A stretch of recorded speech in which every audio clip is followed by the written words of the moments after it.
E você que está no templo pode abrir a palavra de Deus, segundo livro dos Reis, capítulo 2. Segundo livro dos Reis, capítulo 2, nós vamos ler do versículo 1 ao versículo 14. Enquanto você encontra, já quero justificar a ausência do pastor Isaías. Ele está pregando lá no nosso ponto de pregação no bairro São Francisco. E o pastor Vitor está pregando na igreja de Pedra do Sino, atendendo um convite do presbitério. Segundo livro dos Reis, capítulo 2, é o texto que nós meditaremos, daremos sequência na nossa série sobre Elias e Eliseu. Capítulo 2 do segundo livro dos Reis, até o versículo 14, é o texto que leremos agora. Quando estava o Senhor para tomar Elias ao céu por um redemoinho, Elias partiu de Gilgal em companhia de Eliseu. Disse Elias a Eliseu: fica-te aqui, porque o Senhor me enviou a Betel. Respondeu Eliseu: tão certo como vive o Senhor e vive a tua alma, não te deixarei. E assim desceram a Betel. Então os discípulos dos profetas que estavam em Betel saíram ao encontro de Eliseu e lhe disseram: sabes que o Senhor hoje tomará o teu servo, elevando-o por sobre tua cabeça? Respondeu ele: também eu o sei, calai-vos. Disse Elias a Eliseu: fica-te aqui, porque o Senhor me enviou a Jericó. Porém ele disse: tão certo como vive o Senhor e vive a tua alma, não te deixarei. E assim foram a Jericó. Então os discípulos dos profetas que estavam em Jericó se chegaram a Eliseu e lhe disseram: sabes que o Senhor hoje tomará o teu servo, elevando-o por sobre a tua cabeça? Respondeu ele: também eu o sei, calai-vos. Disse-lhe, pois, Elias: fica-te aqui, porque o Senhor me enviou ao Jordão. Mas ele disse: tão certo como vive o Senhor e vive a tua alma, não te deixarei. E assim, ambos foram juntos. Foram cerca de 50 homens dos discípulos dos profetas e pararam a certa distância deles. Eles, ambos, pararam juntos ao Jordão. Então, Elias tomou o seu manto e enrolou-o e feriu as águas, as quais se dividiram para os dois lados e passaram ambos em seco. Havendo eles passado, Elias disse a Eliseu: pede-me o que queres que eu te faça, antes que seja tomado de ti. Disse Eliseu: peço-te que me toque por herança, porção dobrada do teu espírito. Tornou-lhe Elias: dura coisa pediste. Todavia, se me virdes, quando for tomado de ti, assim te fará. Porém, se não me vires, não se fará. Indo eles andando e falando, eis que um carro de fogo, com cavalos de fogo, os separou um do outro. E Elias subiu ao céu num redemoinho. O que vendo Eliseu, clamou: meu pai, carros de Israel e seus cavaleiros. E nunca mais o viu. E tomando as suas vestes, rasgou-as em duas partes. Então levantou o manto que Elias lhe deixara cair, e voltando-se, pôs-se à borda do Jordão. Tomou o manto que Elias lhe deixara cair, feriu as águas e disse: onde está o Senhor, Deus de Elias? Quando feriu ele as águas, elas se dividiram para um e outro lado, e Eliseu passou. Ó Deus, nós te louvamos, porque o Senhor é grande e poderoso. Obrigado, porque agora estamos diante de sua palavra, desejosos de ouvir o Senhor falar conosco por meio desse texto. nos dê a iluminação necessária para compreendermos o que o Senhor tem a nos ensinar por meio desta palavra. Em nome de Jesus. Amém. Meus irmãos, esse capítulo 2 do segundo livro dos Reis contém uma narrativa crucial para se entender a narrativa de todo o livro. Porque há aqui uma transição, uma mudança de protagonismo. Até então, o que vimos é que Elias era o profeta principal.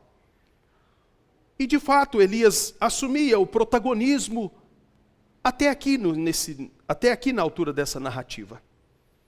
Mas agora, há uma mudança. O discípulo está prestes a assumir o lugar do mestre. E quando falamos de Eliseu, meus irmãos, geralmente só o enxergamos à sombra de Elias. E menosprezamos ou somos tentados a diminuir Eliseu. Mas Eliseu assume um papel importantíssimo na narrativa bíblica. Embora, de fato, Elias seja um personagem principal, mencionado tanto no Antigo quanto no Novo Testamento em diversos momentos. Mas esse texto pode parecer um texto meio enigmático para muitos. Para alguns pode parecer um texto de difícil interpretação. Mas eu ouvi e me lembro bem esse texto sendo pregado inúmeras vezes na minha juventude. Me lembro de um velho pastor de cabeça branca, servo do Senhor, mas que usava esse texto para falar de uma vida cheia do Espírito Santo. E segundo o que muitos acreditam, e inclusive ele naquela época, uma vida cheia do Espírito Santo é uma vida onde as pessoas vivem sempre de sobrenatural, vivem sempre de ver fogo, vivem sempre de terem visões, de coisas sobrenaturais acontecerem. Para eles, uma vida cheia do Espírito Santo é uma vida onde a pessoa embriaga-se com o Espírito Santo. E corre e dá um pulo lá em Atos e lê, esses homens estão embriagados. E ainda dizem, como anda o embriagado? Anda sem equilíbrio, ele anda sem rumo, ele não consegue se controlar. Essa é uma vida cheia do Espírito Santo, de alguém embriagado pelo Espírito Santo. Fala coisas que as pessoas não conseguem entender, anda de um jeito diferente. E meus irmãos, um bêbado anda de forma desordenada, sem sentido, não sabe para onde está indo, tampouco de onde vem, e não sabe nem onde vai passar a noite. Uma vida cheia do Espírito Santo não é uma vida assim, com esse tipo de descrição, com essas manifestações, onde as pessoas dizem, eu não posso me controlar. É exatamente o contrário. Uma vida cheia do Espírito Santo, descreve o apóstolo Paulo, é uma vida de sobriedade. Vemos por muitas vezes a Escritura dizendo, portanto, sede sóbrios. Ou seja, uma vida cheia do Espírito Santo é uma pessoa cheia do Espírito Santo é alguém que sabe exatamente quem é, para onde está indo, qual o seu propósito, sabe onde pisa, por onde caminha. Uma vida cheia do Espírito Santo não é uma vida de insensatez, mas é uma vida sensata. É uma vida simples, não vivida ou pautada por extraordinários, mas uma vida pautada pelo ordinário. E meus irmãos, cresci uma boa parte da minha juventude aprendendo isso, inclusive sobre esse texto. Que devemos olhar para esse texto e pedirmos para recebermos porção dobrada. E muitas vezes alguém botava a mão na gente e dizia assim, olha, repita para quem está do seu lado, eu quero porção dobrada. E as pessoas diziam sem nem ao menos entender qual que é o propósito desse texto, à luz desse contexto. Talvez para muitos eu esteja descrevendo algo distante e até difícil de imaginar. Mas para outros, talvez tenham tido as mesmas experiências que eu. experiências perturbadoras, eu confesso. Porque no fundo a gente não tem muita segurança em nada. Porque é pelo que a gente sente. Mas quando a gente se debruça sobre o texto para estudá-lo, encontramos a segurança do que é uma vida cheia do Espírito Santo.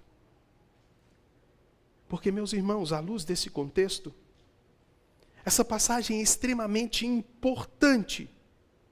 E aqui eu começo a falar sobre esse texto. O que é uma vida cheia do Espírito Santo, olhando para esse texto? Olhando para esse texto, nos primeiros versículos, vemos uma repetição. Notaram?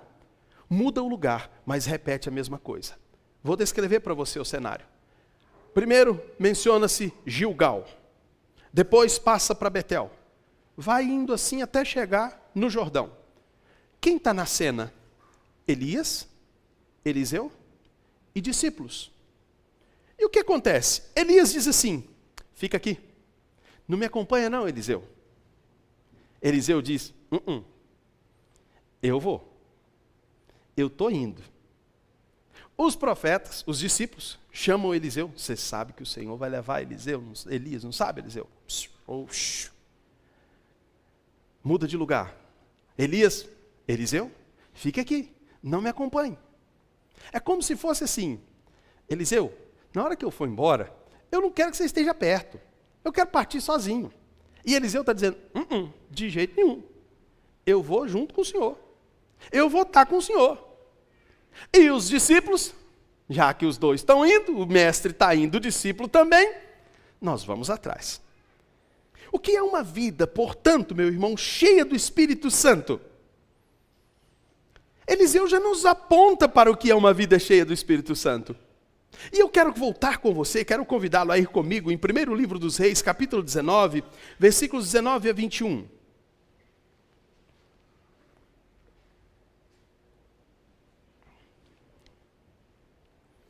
Elias saiu de lá e encontrou Eliseu, filho de Zafate.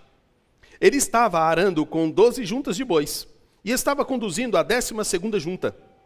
Elias o alcançou e lançou sua capa sobre ele.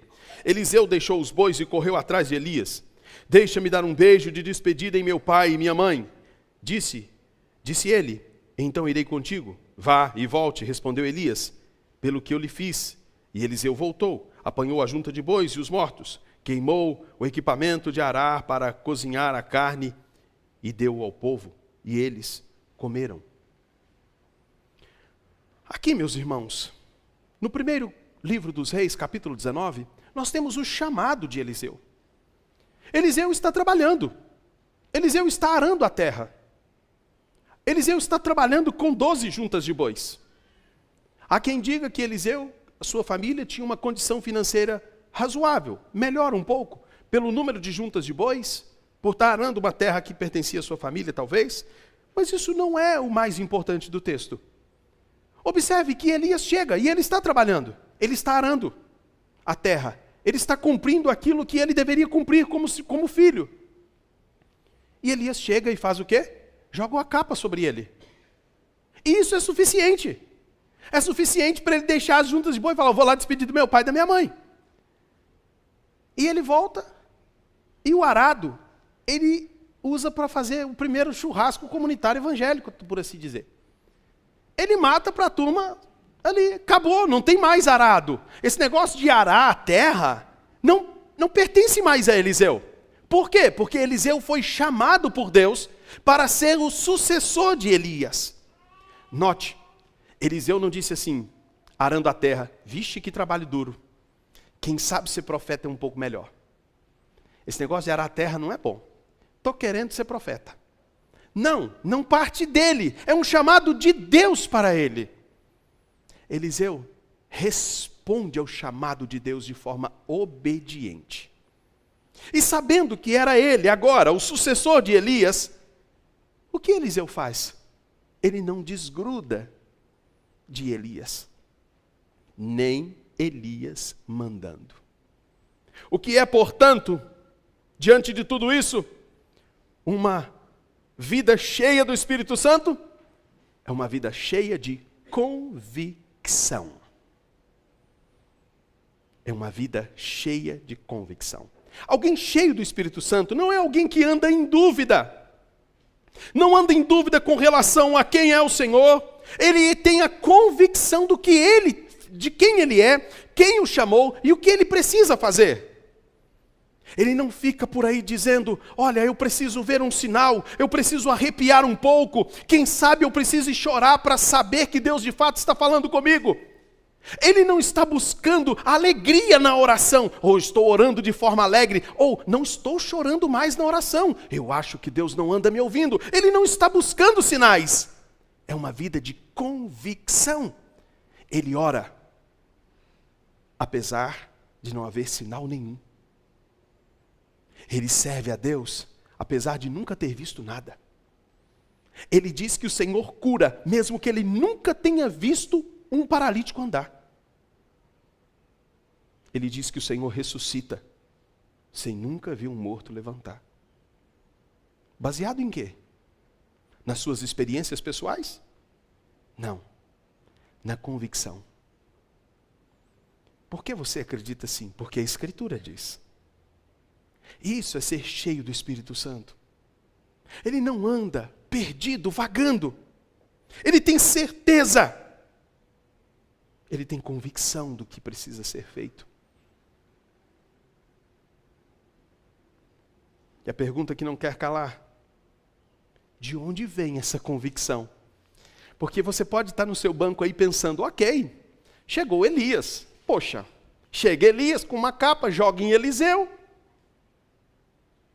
E isso não era algo que Eliseu não conhecia, tá, gente? Na cultura israelense, a capa de um profeta era um símbolo de autoridade. Então, quando o profeta jogou a capa em cima de Eliseu, ele entendeu o que era aquilo, ok? Não era assim, jogou a capa, mas que homem doido, do nada um outro joga a capa e ele sai correndo atrás. Não, ele entendia o que era aquilo na cultura dele, ok? Mas a gente pode pensar, óbvio, Elias chegou. Quem não iria seguir Elias sabendo quem é Elias, gente? Se alguém chegasse aqui e dissesse assim, eu sou Elias, e a gente tivesse certeza de que é Elias, não faríamos o que Elias mandou? Certamente. Gente, hipótese, tá? Não vai acontecer isso não, viu? Beleza? Senão alguém ainda dá um corte nisso na internet e fala o que o camarada falou. Não vai acontecer isso. Mas nós não temos Elias. Nós não estamos no período profético mais. Como a gente pode ter convicção? Como é que eu posso ter certeza do que eu preciso? Como é que eu posso ter certeza que Jesus me salvou? Como eu posso ter certeza que Cristo está nesse culto aqui nessa noite? Por meio das Escrituras. Alguém cheio do Espírito Santo, portanto, meu irmão e minha irmã, é alguém cheio da palavra de Deus. Ele não se aparta da palavra de Deus. E aí eu já quero propor para você um autoexame aí onde você está. A medir pela leitura das Escrituras, você é um crente cheio do Espírito Santo? A medir pelo seu conhecimento da palavra de Cristo, você é um crente cheio do Espírito Santo? Você anda guiado por suas convicções ou pelas convicções bíblicas? A julgar pelo valor que damos à palavra de Deus, você pode dizer que você é cheio do Espírito Santo? Um cristão cheio do Espírito Santo, a palavra de Deus abunda nele. É abundante, é transbordante. Ele é bem-aventurado na palavra, usando aqui a linguagem do salmista, ele é bem-aventurado.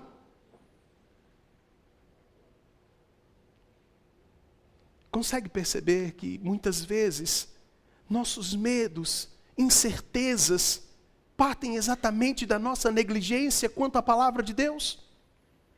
Para irmos mais além, conseguem perceber que muitas vezes o nosso pecado, o pecado que cometemos é porque negligenciamos a palavra de Deus?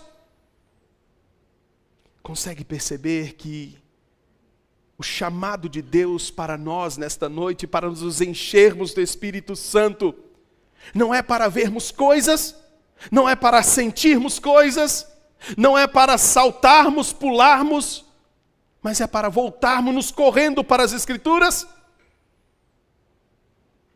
Meus irmãos, isso vai fazer com que tenhamos convicção. Guardar a palavra no coração, como diz o salmista, para eu não pecar contra ti. Porque ela é lâmpada para os pés e luz para o caminho. Como ser um crente cheio de convicção bíblica, meditando nas Escrituras. E eu quero propor para você, nesse nosso primeiro ponto, que você, avaliando aí, a si mesmo, um autoexame, decida colocar no seu coração a palavra de Deus em primeiro lugar. Que bom, William. Mas como é que eu faço isso? Dedique um tempo do seu dia a meditar nas Escrituras. Passe um tempo com a palavra de Deus. Leia a palavra de Deus. Medite nela. William, mas a minha rotina é tão apertada. A de quem não é, né, gente? Hoje um menino de 7 anos tem mais compromisso do que um adulto de 30 anos atrás. Mas isso revela a nossa prioridade. Porque o tempo que passamos na rede social servirá para mostrar que nossa falta de conhecimento da palavra de Deus não foi por falta de tempo. Que a nossa negligência quanto a meditar na palavra de Deus não é porque a gente estava muito ocupado. É porque talvez ela não era para a gente a prioridade que deveria ser. E eu não quero com esta palavra fazer com que você esmoreça. Eu não quero que você pense que eu deixei o ponto de pregação para vir aqui hoje para fazer você esmorecer, mas é uma palavra de encorajamento. Seja cheio do Espírito Santo, começando pela palavra de Deus, começando pela convicção. Porque nem Elias, nem o profeta Elias conseguiu mover Eliseu da convicção do chamado dele. Nem Elias falando, não, fica aqui. Porque se seria fácil, como eu disse, seguir Elias, seria fácil também obedecer Elias nesse momento. E Eliseu diz, não, convicção. Ainda que um anjo desça do céu e o anuncie outro evangelho, o crente cheio do Espírito Santo considera esse outro evangelho maldição, anátema.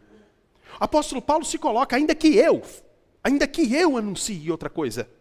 Não dê ouvido. Convicção. Por isso, meus irmãos, se faz necessário, urgente, voltarmos para a palavra de Deus. Sermos cheios do Espírito Santo, para crescer em santidade, testemunhar de Cristo com eficácia. Quando lemos biografias, e eu gosto, porém acho muito perigoso, porque quando lemos uma biografia, a gente tende a comparar a nossa vida com a da pessoa que a história está sendo contada. Então, quando a gente lê a história de Jonathan Edwards, a gente quase pega um chicote e se bate por não ser Jonathan Edwards. Quando a gente lê a história de Simonton, a gente fica chateado, porque, meu Deus, Simonton fez tudo isso com aquela idade e eu já com quase 40 ainda não fiz nem 25% que Simonton fez. Deus chamou Simonton para viver o chamado que Deus tinha para a vida de Simonton. Deus chamou Calvino para ser Calvino, chamou Lutero para ser Lutero. O problema é que nós ainda não nos encontramos dentro da história bíblica. Deus não nos chamou para lermos biografias e nos entristecermos com ela, ao olharmos para nós mesmos. Mas Deus nos chamou para testemunhar de Cristo com eficácia. Então, para testemunhar de Cristo com eficácia, volte-se para a palavra, para ser cheio do Espírito Santo, cheio de convicção. Ao longo da semana, estabeleça, e eu quero que você faça isso agora, na sua cabeça aí, se você tiver uma caneta e um papel, estabeleça aí o horário. Eu vou ler segunda-feira de manhã, todos os dias de manhã. Porque não adianta a gente ouvir o sermão e dizer, bacana, entendi o texto. Tá, mas e o que esse texto, o que esse sermão vai fazer com você quando você sair daqui? O quanto esse sermão vai ecoar na sua mente quando você for embora. Porque o desejo é que o sermão pregado daqui, domingo, ecoe até o próximo domingo. O que você vai fazer com isso quando sair daqui? Assuma um compromisso. Eu vou meditar mais na palavra de Deus essa semana. Eu vou tirar um tempo, eu vou me dedicar, eu vou ler o texto tal, vou ler o livro tal, vou ler um capítulo por dia, vou ler 3, eu vou ler um livro essa semana. Mas estabeleça uma meta. Porque o crente cheio do Espírito Santo é um crente cheio de convicção advinda da palavra de Deus. Meus irmãos, o texto prossegue. Então Eliseu tomou, versículo 8, volte os olhos para o texto. Então Elias tomou o seu manto, enrolou-o e feriu as águas, as quais se dividiram para os 2 lados, e passaram ambos em seco. O que acontece? Chega num ponto que os discípulos ficam, cerca de 50. Eles ficam. Quem avançará? Elias e Eliseu. Mas diante deles tem um rio. Elias então pega a capa e o rio se abre. As águas se dividiram para os 2 lados. Passaram em seco. Versículo 9. Havendo eles passado, Elias disse a Eliseu: pede-me o que queres que eu te faça, antes que seja tomado de ti. Disse Eliseu: peço-te que me toque por herança porção dobrada do teu espírito. Até aqui. Porção dobrada do espírito. O que será que Eliseu está pedindo aqui? Meus irmãos, Eliseu entende o momento. E esse momento em que eles estão vivendo, nesse texto, era a época dos profetas. Os patriarcas ficaram para trás. Os profetas estão com seu ministério em exercício. E qual era o papel dos profetas? O papel dos profetas aqui era proclamar a aliança de Deus. Proclamar o caminho desta aliança. Proclamar a promessa de que Cristo viria. Proclamar a palavra de Deus. Ir tirando, por assim dizer, do caminho do cumprimento desta promessa, os empecilhos, porque eu quero que você pense comigo. Os homens caíram desde o Éden, se tornaram por natureza inimigos de Deus, se opõem à aliança de Deus, se levantam contra a lei de Deus. Reis estão ascendendo ao trono e descendo do trono, homens bons e homens maus. Qual o critério para se avaliar um rei? Se ele era bom ou se ele era mau? Pelas suas vitórias? Pela grande espada? Não. Se ele conseguia compreender e caminhar por esse caminho da aliança. Esse era um rei bom. O profeta era aquele que proclamava, mesmo com o avanço do mal, mesmo com o avanço do pecado, proclamava a verdade de Deus. E há ao menos 3 revelações extremamente importantes nas Escrituras. Moisés, Samuel, Elias e Eliseu e o Novo Testamento. São momentos de ápice de revelação, onde coisas importantes são reveladas. E meus irmãos, o profeta, o profetismo, era um ministério de sofrimento. Eles tinham o propósito de instruir, de advertir, de corrigir aqueles que se colocavam, como eu disse, no caminho da aliança. Alguns profetas choraram, e você provavelmente vai se lembrar. Alguns profetas sofreram, se esconderam em cavernas de medo. Alguns perderam até a cabeça. Não era um ministério tal como tentam colocar hoje. Tentam equiparar o que chamam de profeta hoje com o que era o profeta no Antigo Testamento. Não tem nada a ver uma coisa com a outra, no sentido de que Deus continua a falar por meio de profetas como naquele tempo. O profetismo cumpriu o seu papel e foi até João. O ápice da revelação de Deus já chegou. Como disse aqui na nossa liturgia, o ápice da revelação do Pai é o Filho. Hebreus, o autor aos Hebreus vai dizer que nos últimos dias a nós é por meio de quem? Do Filho. Ele falou outrora por diversos meios, inclusive por meio dos profetas, mas a nós, nos últimos dias, nos fala por meio do Filho. Mas os profetas que se autodenominam profetas, tentando ser como Elias e Eliseu, eles estão apenas em busca de aplauso, de fama, de glória. O sofrimento dos profetas poucos querem. E uma coisa interessante que eu quero que você considere e guarde com você. Você sabia que a maior parte das profecias, ou daquilo que o profeta anunciava, não tinha a ver com o futuro? Na sua maioria tinha a ver com o presente. Óbvio que eles falaram do futuro, mas a maioria dos seus anúncios era sobre o presente. Era sobre a condição do rei, sobre como estava o povo. Não era essa coisa mística que se tem hoje. Parênteses, eu fico até muito preocupado. Tem gente que tem uma necessidade de conhecer o futuro. Descobri um jeito gospel agora de sondar o futuro. Porque se não fosse gospel, iria na cartomante.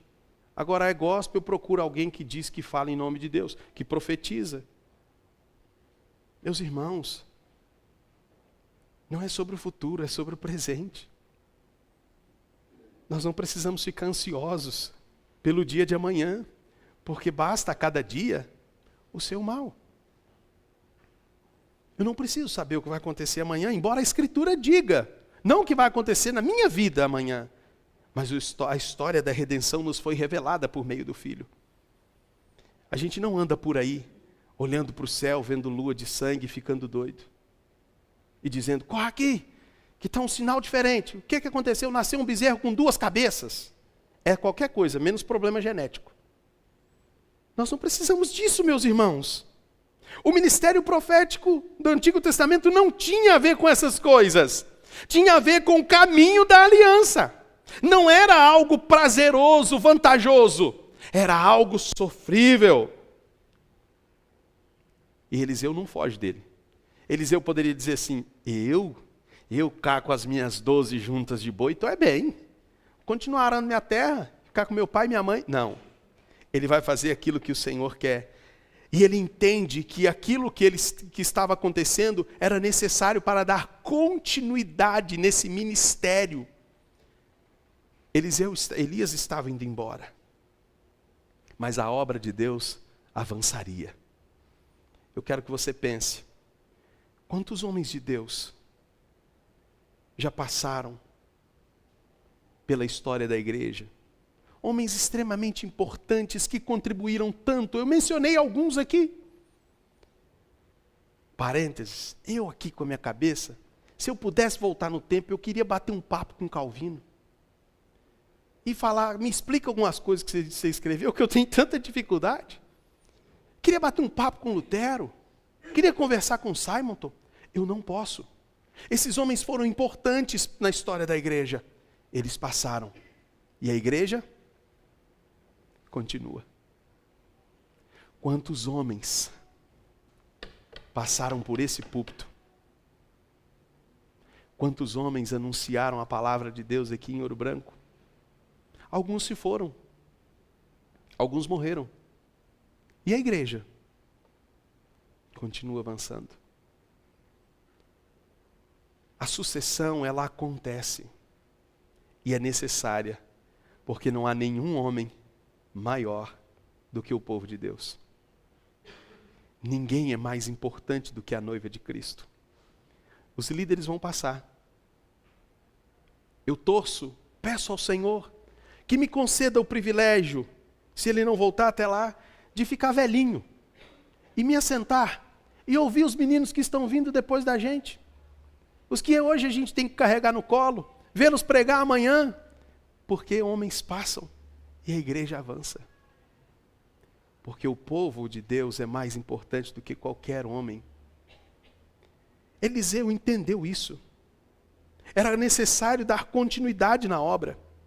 E isso envolvia responsabilidade. Ele tinha isso claro em mente no seu pedido. Elias disse assim: tá bom, Eliseu, está andando atrás de mim, está me seguindo, mais do que as séries da Netflix. O que você está querendo? Porção dobrada do teu espírito. E aqui a gente chega a um ponto interessante. O que é porção dobrada do espírito? Seria poder 2 vezes maior do que o de Elias?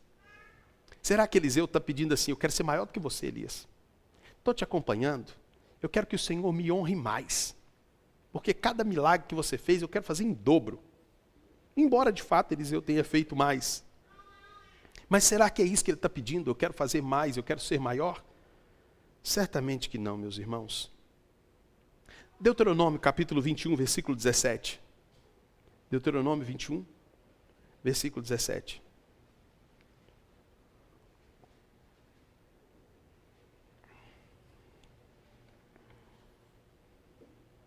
Mas considerará por primogênito o filho da aborrecida, dando-lhe porção dobrada de tudo quanto possui, porquanto ele é a primícia do seu vigor. O direito da primogenitura é dele. Meu irmão, minha irmã, esse versículo está falando do direito de herdar porção dobrada dos bens do pai. Como era isso aqui? Um homem tinha vários filhos, com mulheres diferentes. E aquele que era filho da mulher aborrecida, daquele que não era mulher, filho da mulher que o pai amava tanto, ele pedia porção dobrada, direito dobrado às suas posses. Então seria mais ou menos assim: 50% ficaria para esse filho, o restante seria dividido para os outros. Ele teria o dobro. Mais do que isso, ele teria direito à sucessão. Não tem a ver, portanto, quando Eliseu pede, e observe, volte os olhos para o texto. Olha o versículo 9. Havendo eles passado, Elias disse a Eliseu: pede-me o que queres que eu te faça antes que seja tomado de ti. Disse Eliseu: peço-te que me toque por herança dobrada. Ele não está pedindo para ser maior. Ele está pedindo para que ele tenha direito à sucessão. Para que ele seja reconhecido como sucessor de Elias. Por que isso aqui era importante? Lembre-se que aqui na cena agora estão quem? Elias e Eliseu. Os outros 50 não estão com eles aqui agora. Ok, gente? É um diálogo. Os dois estão ali. Imagina se Elias é tomado, Eliseu chega e fala: então, gente, o negócio é o seguinte, a partir de agora é comigo, tá? Tá, que credibilidade teria isso? Ele pede porção dobrada, direito de sucessão. Que eu seja o seu sucessor, Elias. Que eu possa ser o seu sucessor. Que as pessoas possam me reconhecer como o seu sucessor, não maior, mas também não menor. Quer ver como isso se confirma? Dá uma olhada no versículo 14, ou 13, 14. Então levantou o manto que Elias deixara cair, e voltando-se, pôs à borda do Jordão. Tomou o manto que Elias deixara cair, feriu as águas, e disse: onde está o Senhor Deus de Elias? Quando feriu ele as águas, elas se dividiram, e Eliseu passou. Versículo 8. Então Elias tomou seu manto, enrolou e feriu as águas, as quais se dividiram para os 2 lados e passaram ambos em... O que acontece? O último milagre de Elias é o primeiro de Eliseu. Ele pede direito à sucessão. E quando ele volta, imagina, os 50 homens estão lá, esperando, e de repente vem Eliseu sem Elias, certo?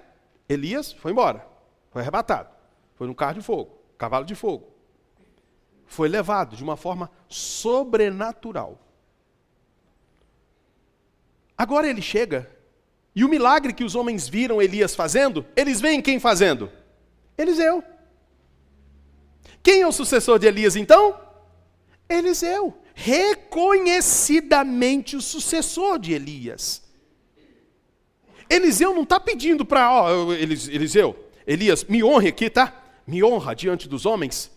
Afinal de contas, eu te honrei. Caminhei tanto com você, carreguei tanto sua capa, fui gente boa, carreguei suas malas, paguei o Uber para você, quando você precisou. Agora você podia me honrar, né? Coloca a coroa na minha cabeça. Não é isso não. Ele está dizendo que eu possa continuar esse ministério. Esse ministério precisa avançar, mesmo sem Elias. E o que acontece? O que ele pediu aconteceu. Da mesma forma, uma vida cheia do Espírito Santo, meus irmãos, é uma vida de obediência a coisas velhas. Vixe, como assim? A verdades antigas. Uma vida cheia do Espírito Santo não é uma vida que está buscando coisas novas, sabe? Não é uma vida que lê a Bíblia e diz assim, que chato. Eu queria algo sobrenatural, assim, de repente, quem sabe Deus acende uma luz aqui no meu quarto que está escuro, aí eu vou viver sobrenatural e vou sair contando para todo mundo as minhas experiências. Eu quero coisa nova. Eu quero viver o novo de Deus. A vida de alguém cheio do Espírito Santo é uma vida baseada na convicção em verdades antigas. Eu não preciso de coisas novas. Eu preciso obedecer às verdades antigas. Eu não preciso de novas revelações.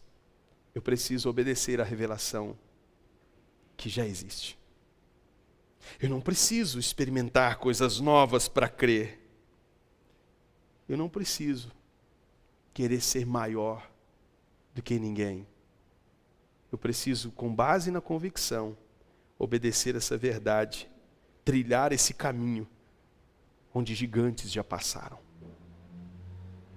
Eu não preciso ler um texto e buscar nele uma coisa que ninguém nunca falou. Na verdade, esse é um dos conselhos que os professores dão para a gente no seminário. Quando você pegar um texto e descobrir algo que ninguém nunca falou, desconfie de você. Você não é o gênio da lâmpada. Pessoas mais inteligentes já expuseram o texto e nunca acharam isso que você está falando. Não queira buscar o novo. Agarre-se às verdades antigas da palavra de Deus e eternas. E isso é uma vida cheia do Espírito Santo. Mas o Elias dá uma resposta para Eliseu. Ele diz para ele o seguinte, uma palavra motivacional de Elias. Elias diz o que para Eliseu? Dura coisa tu pediu. Ele não diz assim, é fantástico esse seu pedido. Abra um curso na internet. Não. Ele diz o quê? É dura coisa isso. O que ele está dizendo aqui? Que uma vida cheia do Espírito Santo, meus irmãos, ela não é uma vida de triunfalismo. Não é uma vida que se opõe a esse triunfalismo que a gente vê. Onde a gente vai comer o melhor dessa terra, onde a gente não admite ficar doente, onde a gente não admite ser pobre. Vai na contramão disso. Dura coisa você pediu. É como se ele estivesse dizendo assim, eu aqui, tá gente? Você lembra, rapaz, que eu já tive que me esconder de uma mulher, que pássaros já tiveram que matar minha fome? Avalie bem, porque é uma caminhada de desafios e de sofrimento. Não é uma vida triunfante. É engraçado, parênteses de novo, que os profetas de hoje estão andando, querem só comer o melhor da terra. Se não vê profeta, o profeta de hoje ele não admite comer menos do que o ímpio. Ele tem que ter o melhor carro, ele tem que ter a melhor casa, ele tem que ter mais dinheiro no banco. Esse é o profeta de hoje. Para Elias, o conselho que ele está dando para Eliseu é pesado. E por que é pesado para nós, meus irmãos, vivermos uma vida cheia do Espírito Santo? Porque é uma coisa dura para hoje. Porque o crente cheio do Espírito Santo faz perguntas que o mundo não entende por que ele está fazendo. Porque o crente cheio do Espírito Santo, ele não aplaude aquilo ou aqueles que o mundo aplaude. Ele condena o que os homens absolvem. Um crente cheio do Espírito Santo, ele tem coragem de dizer o que a Bíblia diz na faculdade, no trabalho. Um crente cheio do Espírito Santo tem coragem de dizer que não fará isso ou aquilo por causa da palavra de Deus. Um crente cheio do Espírito Santo não vai dar um sorrisinho amarelo quando o seu Deus for afrontado na rodinha de amigos no trabalho. Ele não vai fingir que não entendeu. Um crente cheio do Espírito Santo é alguém que será notado em todo lugar que ele estiver. E por isso, por muitos será odiado. Mas ele faz isso por convicção. Não é porque ele é chato, porque tem gente que é chato, sabe? Tem crente que é chato, não tem base bíblica por nada do que ele está falando. Mas ele é chato só para ser chato. Mas o crente, ele é bíblico. Então ele se coloca como alguém que tem convicção. Alguém que não vai ceder para ser aplaudido.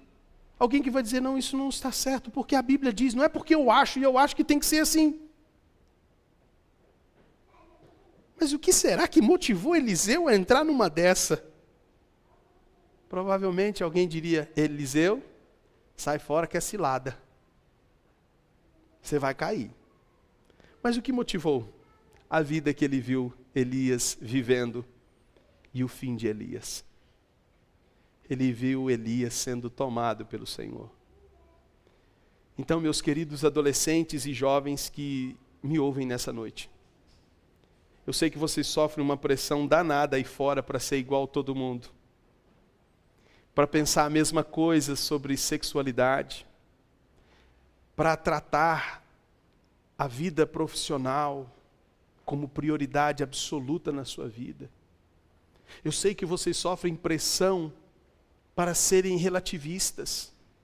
Eu sei a pressão que vocês sofrem para aceitar aquilo que a Bíblia condena e o quanto vocês muitas vezes são rejeitados se não encaixarem dentro desse esquema.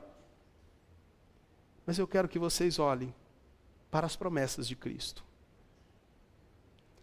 Ele falou que nós teríamos aflições, que seríamos perseguidos sim. Mas meus irmãos, adolescentes e jovens, ainda vale a pena manter a pureza do pensamento, ainda vale a pena manter a pureza sexual, ainda vale a pena manter a pureza no falar, sabendo que breve o nosso Cristo virá e nós não teremos mais que passar por momentos tão difíceis.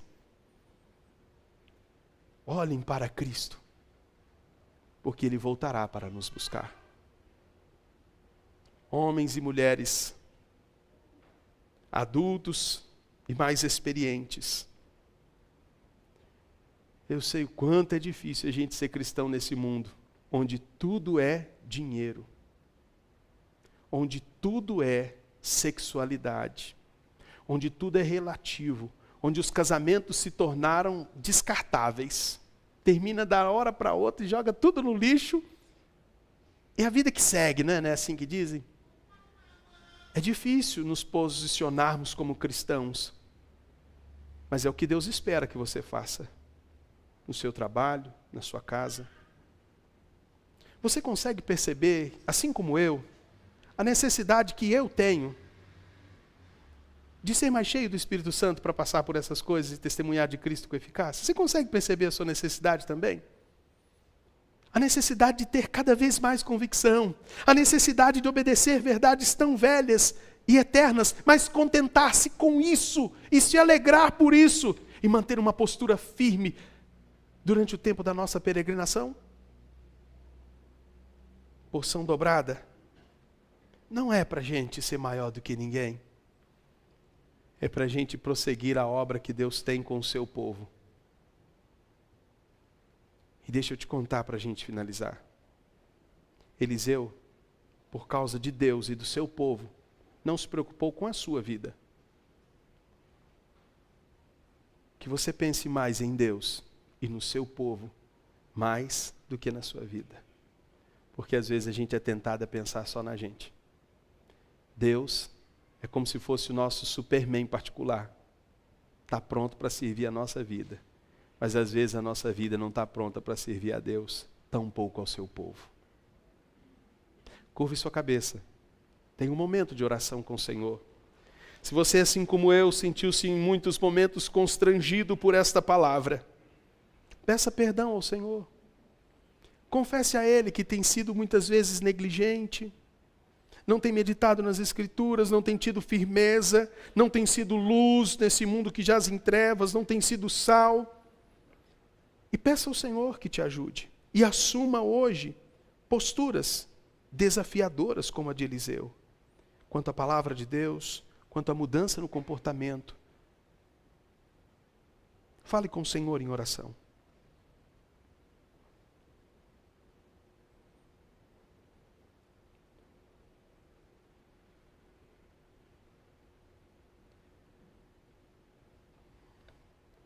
Deus, eu começo esta palavra de oração te agradecendo pelo privilégio de ouvi-la, de meditar nessa palavra. Te agradecendo porque o Senhor ama o seu povo e desperta o seu povo por meio de sua palavra. Te agradecendo porque o Senhor não ocultou a nós os fracassos dos teus servos, mas também nos fez conhecer suas posturas firmes, não por eles mesmos, mas porque se encheram do Espírito Santo. Há uma necessidade urgente de sermos cheios do Teu Santo Espírito para termos convicção e amarmos as verdades eternas. Senhor, desperta-nos, não nos deixe acomodar, não nos faça tratar a fé como algo particular, reduzindo a privacidade de cada um. Desperte-nos para proclamar o Evangelho, pregando o Evangelho, Senhor, em alto e bom som com nossas vozes e testemunhando dele com o nosso viver. Perdoe-nos quando falhamos nisso, perdoe-nos, Senhor, quando desejamos ter experiências que o Senhor não descreve na sua palavra para nós. Quando não nos contentamos com as Escrituras, quando queremos algo novo, perdoe-nos. Faça-nos enxergar a beleza da sua palavra, a supremacia das Escrituras no meio do seu povo. Ajude-nos a viver o que o Senhor tem para cada um de nós, no seio do seu povo, para a glória do teu nome. Que sejamos crentes cheios do Espírito Santo, crianças cheias do Espírito Santo, adolescentes cheios do Espírito Santo, jovens, homens, mulheres, idosos, um povo cheio do teu Santo Espírito. Por isso, cheio de convicção, advinda da sua palavra. Por isso, amantes da verdade, amantes de verdades eternas, corajosos, que não temem o peso de assumir esse risco, de colocarem-se contra esse mundo. Nos dê ousadia e intrepidez para vivermos a sua palavra, para lidarmos com a rejeição quando ela bater a nossa porta por causa da fé, para lidarmos com a perseguição quando ela se tornar realidade em nossa vida por causa da nossa fé. Ajude-nos, Deus. Que esta igreja seja uma igreja cheia do Teu Santo Espírito, para a glória do Teu nome, para que possamos aguardar o dia da volta do Senhor Jesus, o nosso Salvador bendito, o amado de nossas almas, a quem tanto aguardamos. Conserva-nos fiéis, Senhor.